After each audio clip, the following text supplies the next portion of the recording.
dia 3 de dezembro, após uma votação de um referendo na Venezuela, foi aprovada uma proposta de Nicolás Maduro para criar um novo estado em Essequibo. Uma pequena região com cerca de 300 mil habitantes que atualmente é controlada pela Guiana, mas vem sendo disputada pela Venezuela, o que leva a provável guerra que pode afetar toda a América do Sul. O presidente da Venezuela, Nicolás Maduro, anunciou a criação de uma área militar de defesa da região de Essequibo, dentro do território da Guiana. O anúncio vem depois do referendo realizado pelo governo de Maduro sobre a anexação de Essequibo à Venezuela. Maduro também ordenou que um novo mapa venezuelano que inclua Essequibo como território da Venezuela seja enviado às escolas e universidades do país. Mas por que essa disputa? Bom, é isso que você vai entender nesse vídeo. Essa briga pelo território já é bem antiga. Ela começou em 1648, na época da colonização espanhola,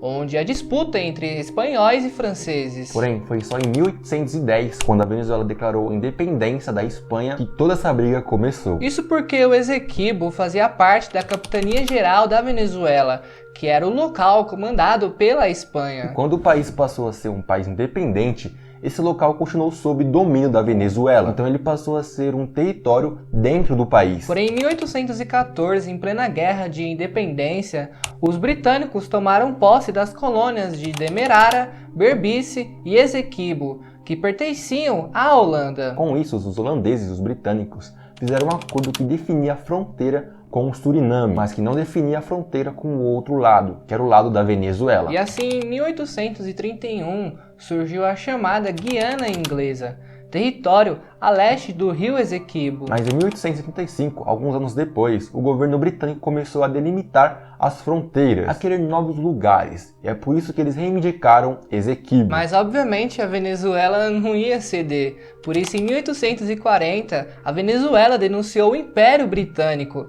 alegando que eles tinham invadido seu território. Mas para fazer um acordo de paz em 1850, o Reino Unido e a Venezuela concordaram que a área disputada não seria ocupada e a definiram como um território disputado. Mas obviamente a briga por esse território não acabou, pelo contrário, começou a envolver outros países. Até que chegamos em 1936. Nessa época a Guiana conseguiu a independência. Mas antes, a Venezuela e a Inglaterra assinaram um acordo de Genebra que reconhecia a existência de uma controvérsia pendente, o qual reconhece a reivindicação venezuelana e busca encontrar soluções para resolver a disputa. Mas como a Guiana virou independente, esse acordo meio que ficou pendente. E desde então ninguém mais falou. Inclusive, durante o governo de Chávez, a questão meio que foi dada como resolvida, porque Chávez até mesmo visitou a Guiana, falou que eles eram outro país e que não tinha mais ambição de território deles. Mas as coisas mudaram em 2015. Isso porque Essequibo é uma região com uma área quase toda de floresta e é muito rica em ouro, cobre, diamante e principalmente o petróleo. Inclusive foi no litoral da região que a ExxonMobil descobriu diversos poços de petróleo, o que levou a reserva de petróleo da Guiana a 11 bilhões. O que é muita coisa, tá? Porque só aqui no Brasil a gente tem uma reserva de 14,8 bilhões. Mas a gente é o quinto maior país quando o assunto é extensão territorial, com 8 milhões e 515 mil quilômetros quadrados, enquanto a Guiana tem só cerca de 215 mil quilômetros. E logicamente, se você tem tudo isso de petróleo em um país pequeno, com uma população de menos de 1 milhão de habitantes, você tem uma verdadeira revolução em termos econômicos quando essa riqueza começa a ser extraída do petróleo. Não é à toa que ele foi o país que mais cresceu no mundo, superando Estados Unidos, China, Rússia, literalmente todos. Só em 2022 ele teve um crescimento do PIB de 62%, uma redução de pobreza e prevê um crescimento de 38% na economia. E é justamente por isso que Nicolás Maduro está tão interessado em Essequibo.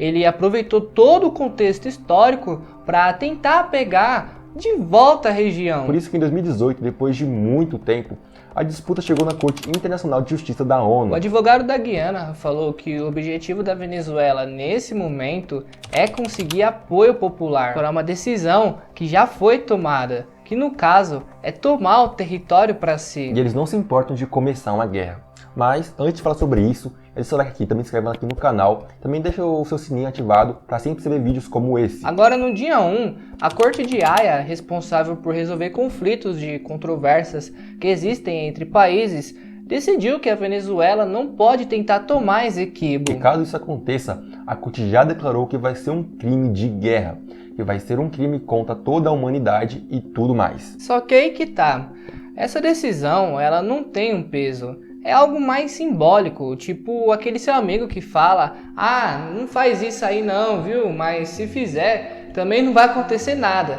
É literalmente isso. É por isso que o presidente Nicolás Maduro usou a democracia para reivindicar a região através de um referendo. Referendo, para quem não sabe, é um instrumento de democracia onde a nação decide o que é bom ou não para eles. Nesse referendo da Venezuela, que aconteceu no dia 3, foi no domingo, teve 5 perguntas. Elas vão estar aqui na tela para você ver, mas uma dessas perguntas que foi muito interessante, essa daqui que o Léo vai falar para vocês. Você concorda com a criação do estado Guiana-Esequiba e com o desenvolvimento de um plano acelerado de atenção integral à população atual e futura desse território, que inclua, entre outros, a concessão de cidadania e carteira de identidade venezuelana, conforme o Acordo de Genebra e o direito internacional, incorporando consequentemente esse estado no mapa do território venezuelano? Basicamente, as pessoas estavam em dúvida se o Essequibo seria um novo país pertencente à Venezuela, mas não. Ele seria uma região que pertenceria à Venezuela, ou seja,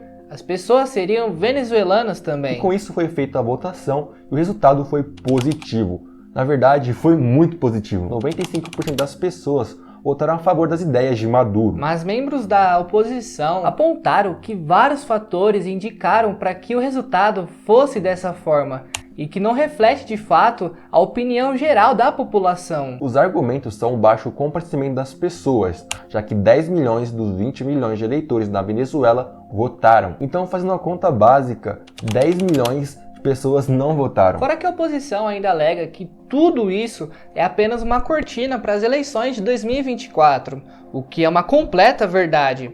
Pensa aqui com a gente. Ao declarar uma guerra, geralmente você tem a união da população em torno de um único objetivo em comum. Óbvio que ninguém gosta de guerra, mas se acaso aconteça, você não quer que o seu país perca. Ou seja, mesmo sem querer, você tem um inimigo externo a ser enfrentado. E essa já foi uma das maiores armas usadas por ditadores ao redor do mundo. Saddam Hussein, por exemplo, o ex-presidente do Iraque, tentou declarar o mais rápido possível uma guerra contra o Irã para unir a população em torno de um único objetivo. E tudo de ruim que acontecia no país não era culpa dele, mas sim do inimigo que ele declarou guerra. E com essa mesma estratégia, Maduro poderia unificar a população da Venezuela, inicialmente até crescer sua popularidade. Mas claro que você pode estar se perguntando, e se ele perder? Bom, sendo sincero, isso é bem difícil de acontecer. O fato é que essa guerra seria muito fácil, porque a Guiana é um país pequeno, com 800 mil habitantes e tem 4.150 militares. Ele enfrentou a Venezuela com 140 mil soldados. Vocês têm noção disso? Ou seja, é uma batalha perdida. Mas obviamente a Guiana não está sozinha nessa. Os Estados Unidos, inclusive, já mandou tropas para a região. E fortificou mais ainda o resultado positivo do referendo que acaba ameaçando toda a América. Mas obviamente os Estados Unidos não atacam somente com armas e essas coisas do tipo, mas também com sanções econômicas, como por exemplo para de negociar com esse país. E com a Venezuela isso já acontece faz tempo, apesar de ter diminuído por conta que os Estados Unidos voltou a comprar petróleo da Venezuela. Mas obviamente do mesmo jeito que ela tem inimigos, ele tem aliados também, como a China, Rússia e Irã. Mas esses países também estão tendo que lidar com suas próprias guerras. Então um conflito entre Venezuela e Guiana acaba sendo muito bom para eles. Isso porque esse conflito toma toda a atenção para ele. Então quanto mais conflitos, melhor para esses países resolverem o que tem pendentes com eles. Isso porque o cara que fiscaliza tudo, que no caso é os Estados Unidos, estaria com sua atenção voltada para os países que estão perto dele. Então Rússia e China poderão resolver seus conflitos livremente. Que afetaria toda a economia mundial, porque estamos falando sobre conflitos de petróleo. Inclusive, a gente já fez vídeo explicando todos esses conflitos, vai estar aqui embaixo. Mas basicamente, todos esses países são os maiores produtores de petróleo do mundo. A Venezuela, por exemplo, tem a maior reserva de petróleo do planeta. E caso essa guerra aconteça e ela vença, Meu amigo, o que eles vão sair ganhando é brincadeira. E o Brasil nesse conflito até agora não fez nada. Só mandaram militares para Roraima. O presidente Lula ainda não se manifestou. Mas como sabemos, assim como todas as suas manifestações sobre os conflitos ao redor do mundo, ele provavelmente vai ficar a favor da Venezuela. Mas comenta aqui embaixo o que você acha de tudo isso e qual de país você está. A gente quer saber a sua opinião. E caso você goste desse tipo de vídeo, vai estar aqui na tela um sobre o conflito de Israel e Irã. Agora a gente vai ficando por aqui. Até a próxima. Falou!